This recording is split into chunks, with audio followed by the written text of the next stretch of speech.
Brunei is a tiny Muslim nation in Southeast Asia. But even though the nation is tiny, their love of Muhammad is big. That's why Brunei is going full Sharia. Never go full Sharia. CNN reports. A new law which comes into effect from next week will punish homosexual sex and adultery with death in the small Southeast Asian kingdom of Brunei. Beginning on April 3rd, any individuals found guilty of the offenses will be stoned to death according to a new penal code. The punishment will be witnessed by a group of Muslims. The country's strict new laws were announced in 2014 and have been rolled out gradually. The latest phase of implementation, including the brutal new provisions, was quietly announced on the Brunei Attorney General's website on December 29, 2018.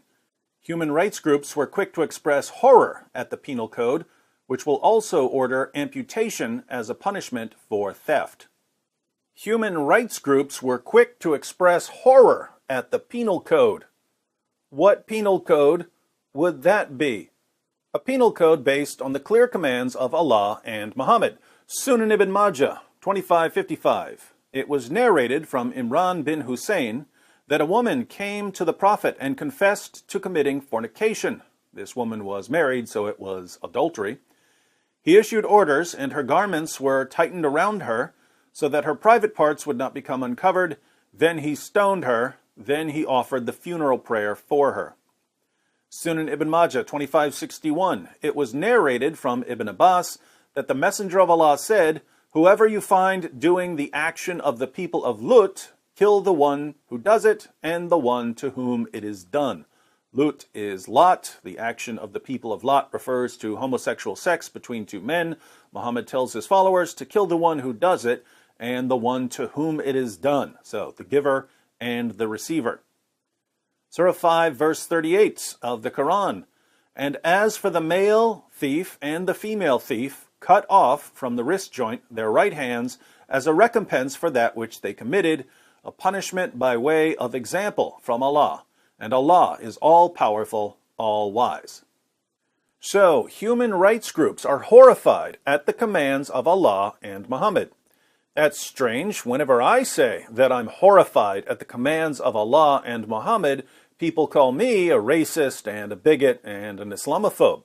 Apparently, human rights groups are made up entirely of Islamophobes.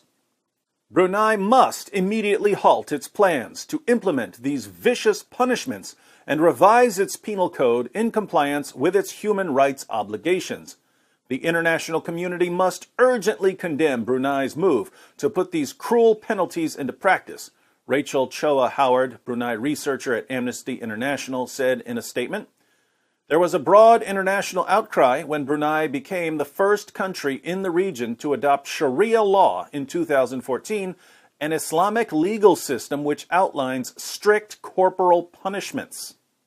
Oh my goodness, CNN just called Sharia law an Islamic legal system which outlines strict corporal punishments.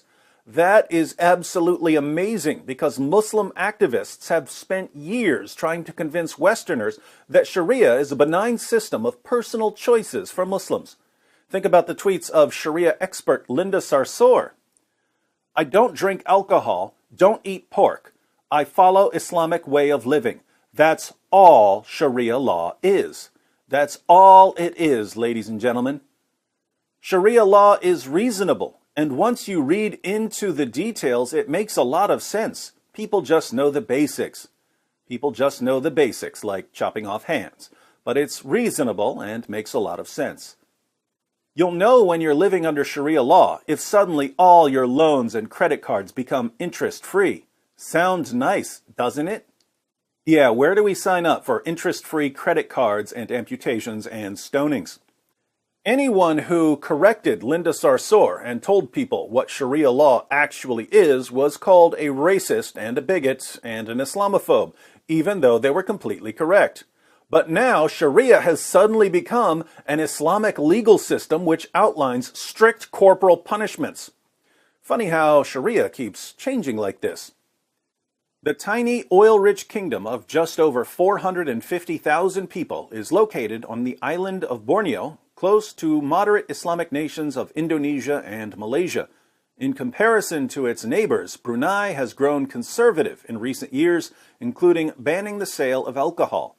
The new penal code was announced in May 2014 by the Sultan of Brunei, Hassan al-Bolkiah, who also acts as the country's prime minister. In announcing the change, government's website quoted the Sultan saying that his government does not expect other people to accept and agree with it, but that it would suffice if they just respect the nation in the same way that it also respects them. Wow! Mantra of leftists everywhere. Who are we to judge? Who are we to pretend that our civilization is better than anyone else's? We love Islam. Islam is great. Only racists oppose Islam. Now you've got Brunei about to start stoning homosexuals and adulterers and chopping off hands. The Sultan tells us to respect it, just as politicians and the media and educators and actors have been telling us to respect Islam. How can politicians and the media and educators and actors suddenly object without proving that they are the biggest bunch of hypocrites the world has ever seen?